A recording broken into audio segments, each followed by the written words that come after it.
Assalamualaikum warahmatullahi wabarakatuh. Waalaikumsalam warahmatullahi wabarakatuh. Good afternoon everyone, how are you today? Good afternoon, Miss Anggi. How about you?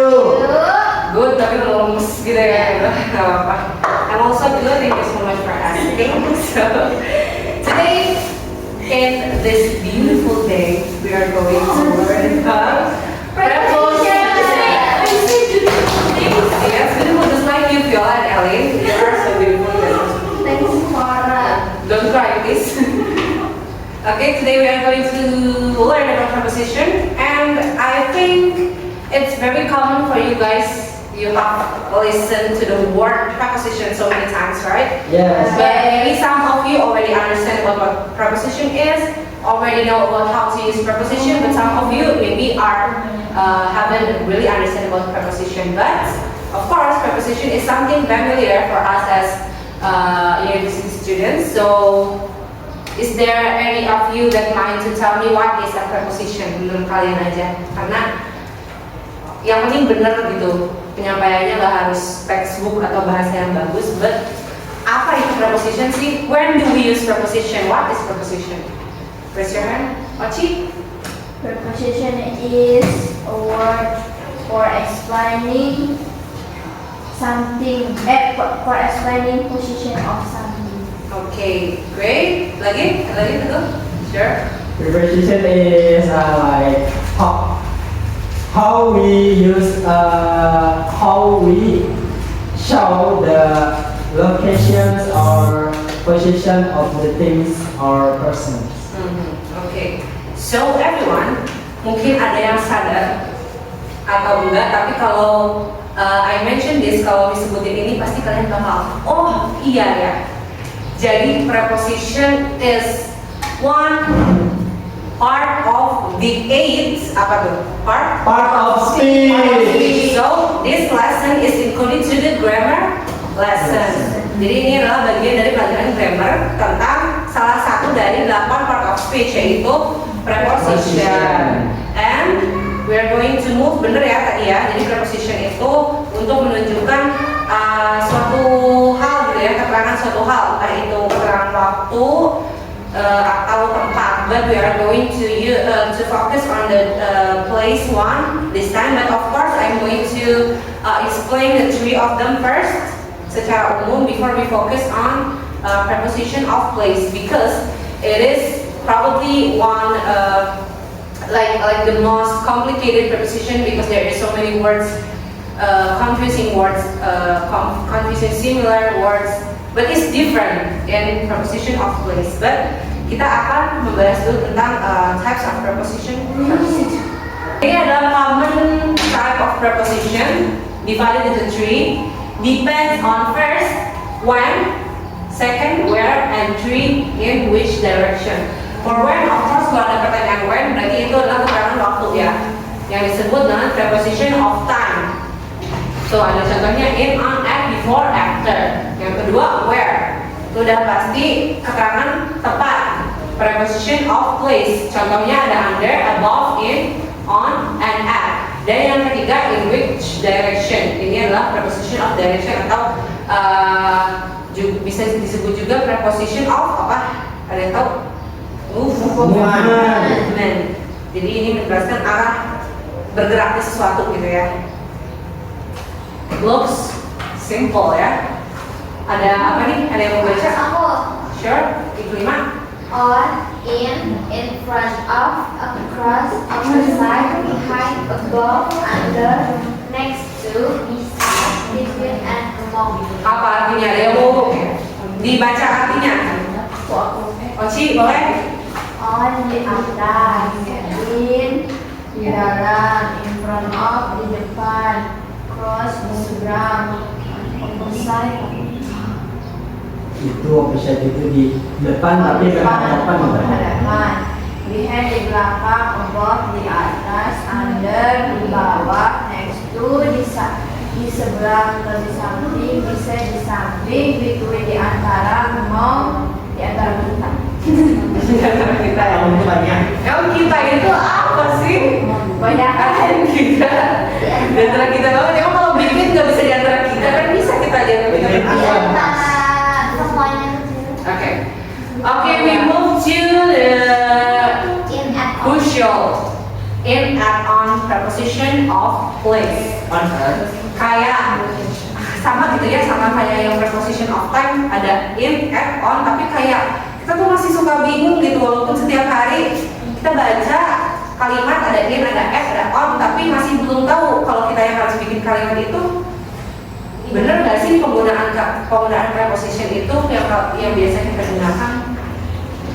Kita lihat sama gitu ya, sama yang tadi di preposition of time. Penggunaannya itu biasanya tergantung dari spesifikasi gitu. Di teman-teman itu menjelaskan place-nya itu di mana. Yang pertama ada on earth. Ini on earth itu karena kita kalau di planet udah pasti pakainya on ya. Karena kita itu seolah-olah ada di atas bumi gitu ya. Jadi on earth gitu ya. Karena kita menggambarkannya seperti ada globe, ada bola, dan kita berada di atas itu. Kamu jangan ngobrol dulu ya. Oke, dan yang kedua ada in Indonesia itu untuk penggunaan tempat, tapi tempatnya itu biasanya some state. Itu bisa jadi negara, terus mungkin adalah kabupaten bisa, terus kota bisa, atau provinsi bisa, atau nama pulau. Biasanya penggunaan in itu diikuti oleh nama tempat yang depannya harus pakai kapital. Nama kota, nama negara, nama pulau, dan sebagainya. Kayak contohnya ini ada di Indonesia, terus kita in Kuningan, terus contohnya lagi ya banyak ya negara-negara lain in Italy, in Bali, in Java, dan sebagainya. Nah kalau untuk lanjutannya yang bawah on the street. Kalau di jalan karena kita itu nampak banget di jalan gitu ya, jadi kita pakainya on the street. And you can use any name of street di sebelum kata street gitu ya, di jalan apapun itu. Kalau misalnya kita di jalan Siliwangi gitu, on apa? Siliwangi Street. On Siliwangi Street. You can remove the-nya gitu ya, dan diganti dengan nama jalannya gitu. Jadi yang terakhir itu ada at. Kalau at ini lebih specific. When we are visiting a place, some place, itu kita menggunakan preposition at house, at school, at restaurant, at the cafeteria, at hospital, library, sure, benar ya kayak gitu. So, do you guys already understand what in at on? Yes. Ada yang bertanyakan dulu nggak sebelum kita skip lagi next ke slide yang berikutnya? No? Oke, ini ada penggunaan in the shop versus at the shop. Kan tadi kan kalau kata Miss itu kalau kita pakai tempatnya spesifik itu pakainya at ya, at the shop. Tapi ada juga yang disebut in the shop. Terus bedanya apa? In the shop sama at the shop. Let's look at the slide. Miss menaruh penjelasan singkat gitu ya. Bedanya in the shop, at the shop itu adalah ketika kita bilang, misalnya kita texting gitu ya sama teman itu nanya, kamu lagi di mana? Where are you now? Kita ngejawabnya kalau lagi di shop, jawabnya gimana biasanya? At the shop. What does that means? What is the difference between at and in the shop? Kalau in mah benar-benar ada di dalam, jadi udah masuk, udah faktanya udah di dalam gitu. Kalau at the shop berarti faktanya bukan fakta gitu. ya kan kita cuma ada di shop aja. dia kayak di raw. Oke, benar ya, kayak gitu ya, sesuai penjelasannya di sini. For example, kalau kita Shopee kita itu yang gede yang paling Surya ya, gitu ya. Ada ini Jogja. Pajak. Surya juga yang lebih Sedang murah. umat Surya. Novel, umat itu kecil. Masih gede Surya gitu ya, yang ada tempat parkirnya luas gitu. Maksudnya kalau umat kan cuma di depan situ doang. Nih, at the shop. Misalnya Iklima ngecek Teguh, where you at? Teguh is answering I'm at Surya. Itu artinya Teguh belum tentu di dalam Surya gitu. Bisa jadi sebenarnya di Surya itu lagi di parkirannya, Bisa jadi di Lagi di sekolahnya capek, Miss. lagi di tempat capek, bisa jadi lagi beli pisau atau es buah yang di depan Iya. Surya, gitu. Gorengan. Nah ada tongji juga di Surya itu depannya kan. Kalau misalnya I'm in the shop, in Surya itu biasanya untuk menunjukkan spesifikasi dari bagian store-nya itu. Boleh. HP-nya Oci ya. Siapa? Otosan. Nah, terus inside the shop dan bisa juga untuk menjelaskan in the shop itu benar-benar kalau itu ada di in the shop gitu ya. Kalau Surya itu adalah at the shop. At the shopnya bisa jadi ada di luarnya, ada di mananya. Tapi kalau in the shop berarti kalian emang lagi berbelanja di dalam. Dan penggunaan ini juga bisa digunakan untuk misalnya kalian ada di in the vegetable section, in the food section atau in the barang-barang lainnya gitu ya, di section yang mana aja gitu. Dan ini tuh tambahannya itu adalah kalau penggunaan on untuk menunjukkan memberitahu kalian ada di lantai ke berapa. Tuh. Kalau misalnya di kelima ternyata tadi setelah catatan sama Teguh udah dikasih tahu Teguh kalau Teguh tuh lagi di Surya gitu. Terus Ibu mau nyamper, Ibu mau nyamper ke Teguh tapi nggak tahu Teguh di mana karena Surya kan luas ya. Teguh kamu di mana? Aku udah di Surya nih. I'm on the second floor. Berarti habis itu baru Intima bisa naik. Karena Teguh udah ngasih tahu kalau Teguh tuh ada di lantai 2 gitu. Sementara Intima ini udah luntang-lantung di lantai yang pertama gitu. Nah gitu ya. Jadi dalam satu tempat pun bisa menggunakan ketiganya gitu. Bisa in, bisa add, bisa on tergantung apa yang mau kalian jelaskan. Depends ya. Yes, depends. Understand? Yes, understood, Miss. Ada yang mau ditanya dulu sebelum lanjut? No? No. And we are going to continue into another preposition. Ada near, nearby, and close to. Kalau ditanya near artinya apa? Dekat, nearby, dekat, close to, dekat juga sama. Terus kenapa mereka bisa beda gitu? Nah, yang pertama ada near and close to. Sebenarnya kadang ada yang mikir kalau near and close to itu artinya sama-sama dekat tapi beda penggunaannya. Padahal enggak ya, sama aja. Tapi perbedaannya kalau near itu dalam kalimatnya nggak perlu pakai ditambahin to. Tapi kalau close harus pakai to. Novel is sitting near Teguh. Novel is sitting close to Teguh. Jadi kalau close harus ada to-nya, kalau near nggak perlu. Kadang kita mikirnya near tuh harus pakai to juga, kadang close juga ada close Teguh, close Novel gitu ya. Padahal itu salah. Jadi kalau close itu harus diikutin to, sementara near nggak boleh diikutin to. Begitu. Kalau near dan close to dengan nearby baru penggunaannya beda. Nah di sini yang pertama ada, boleh masuk lagi. Nah yang near and close itu penggunaannya sama ya, to describe things that are within a short distance of one another. Jadi dalam penggunaan near dan close to itu yang dijelaskan itu suatu objek dengan objek patokannya gitu. Kayak misalnya tadi ya Novel sama Teguh gitu. Mau menjelaskan Novel itu di mana? Menggunakan Teguh gitu. Jadi Novel itu ada di dekat Teguh. Jadi yang Novel mau menjelaskan tempatnya Novel di mana, tapi patokannya itu Teguh kayak gitu. Jadi penggunaan near dan close to itu harus ada objek lain yang disebutkan. Contoh lainnya gimana? Ada yang mau bisa ngasih contoh nggak? Near dan close to.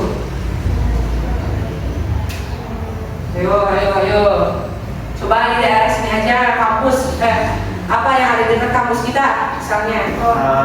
Domisili itu Rumah sakit itu. Rumah sakit, boleh gimana? Ci, contohin.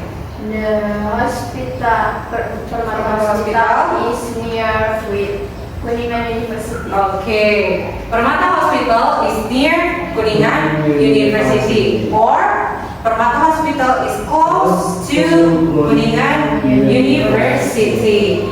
Bedanya dengan penggunaan nearby. For nearby itself, it means not far away. Tapi dalam menjelaskan sesuatu menggunakan preposition nearby itu nggak perlu pakai patokan objek. Misalnya kita lagi ada di kuliah university dan yang kita bahas adalah tadi kalau kata Oci Permata Hospital gitu ya. Misalnya nih AA sakit gitu. Terus kita mau bawa AA ke rumah sakit dan rumah sakit yang terdekat adalah rumah sakit Permata. So, I notice a policeman sitting nearby. Ini contoh ya. Kita misalnya tadi yang sakit itu AA, jadi contoh kalimatnya itu we're in Kuningan University and we are going to take AA to hospital nearby. Jadi itu artinya yang terdekat gitu ya. Jadi itu tuh nggak perlu pakai objek lain sebagai patokannya gitu.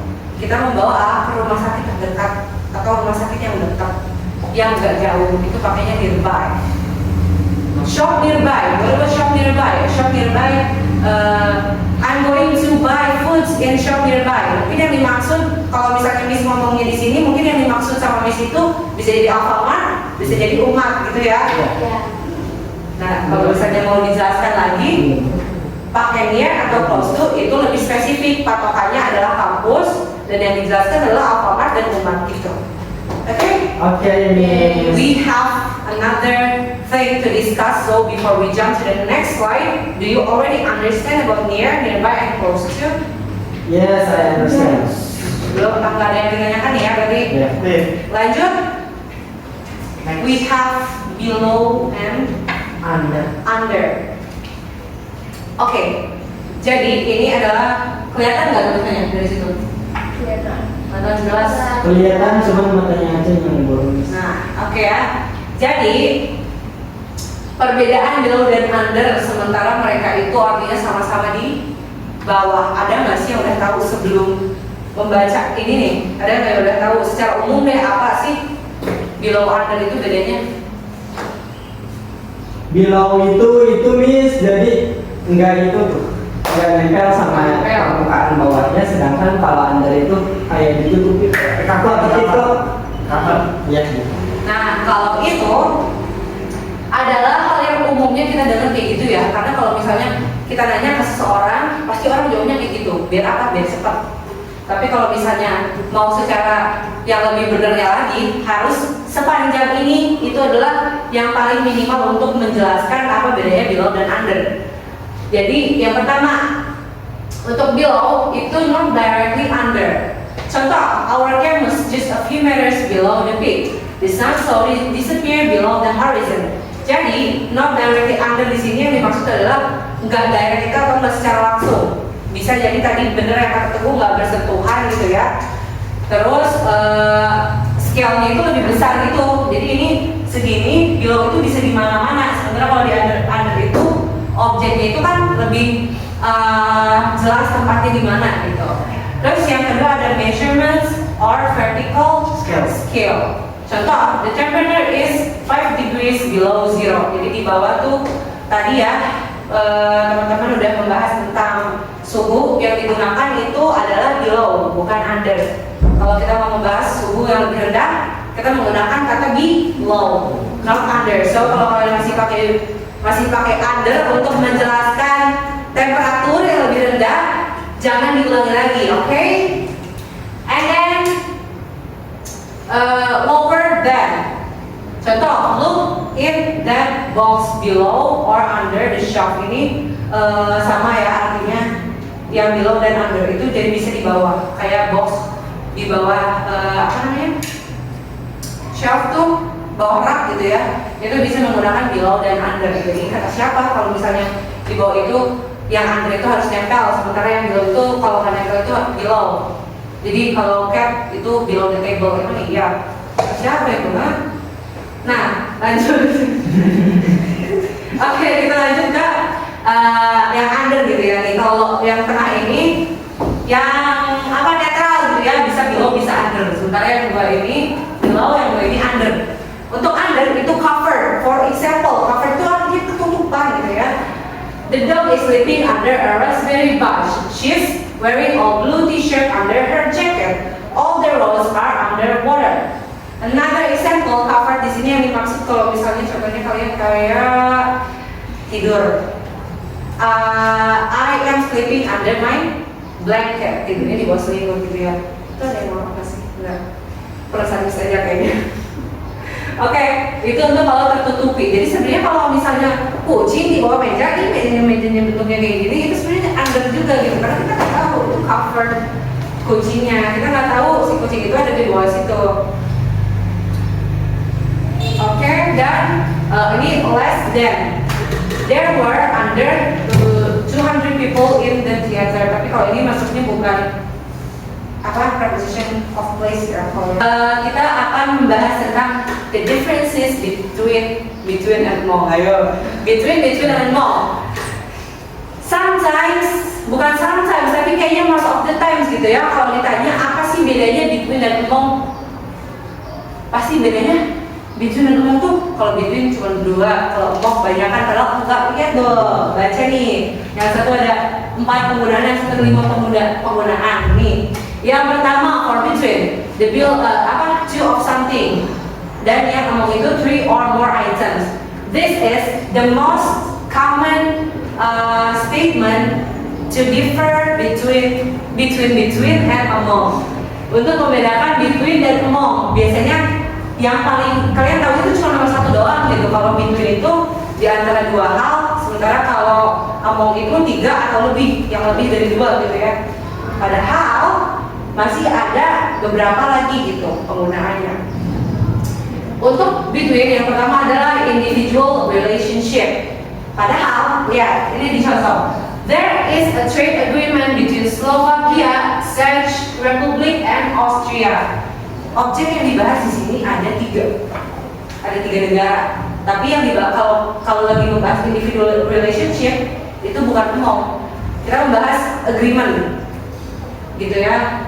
There is a trade agreement between. Kenapa between? Karena artinya gitu ya teman-teman. Individual relationship itu harus menggunakan between, walaupun di antara yang dimaksud di sini adalah bukan cuma dari 2 negara gitu, tapi ada 3 negara yang disebutkan di sini. Sofikinya ada di tengah-tengah. Hah? Sofikinya ada di tengah-tengah. Enggak.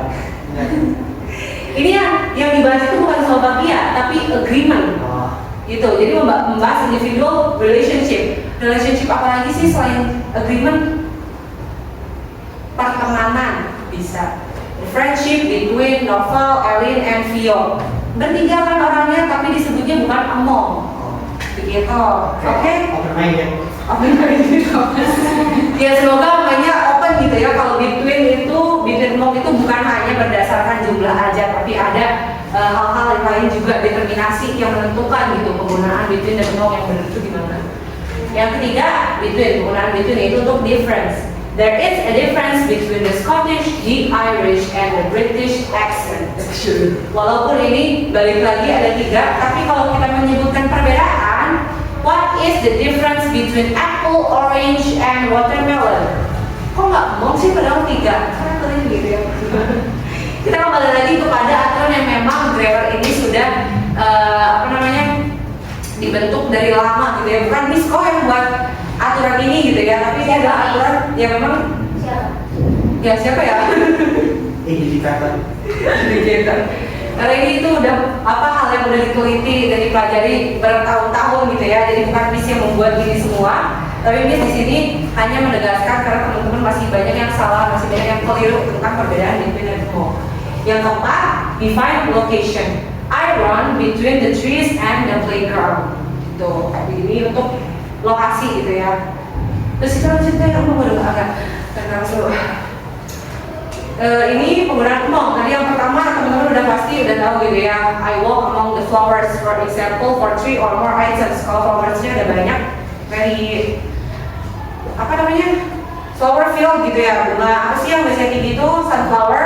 Kita bilangnya among flowers gitu ya. Karena kita ada di tengah-tengah, atau among the rice field gitu. Terus selanjutnya ada group, mass, or nouns. I must choose among schools in UK.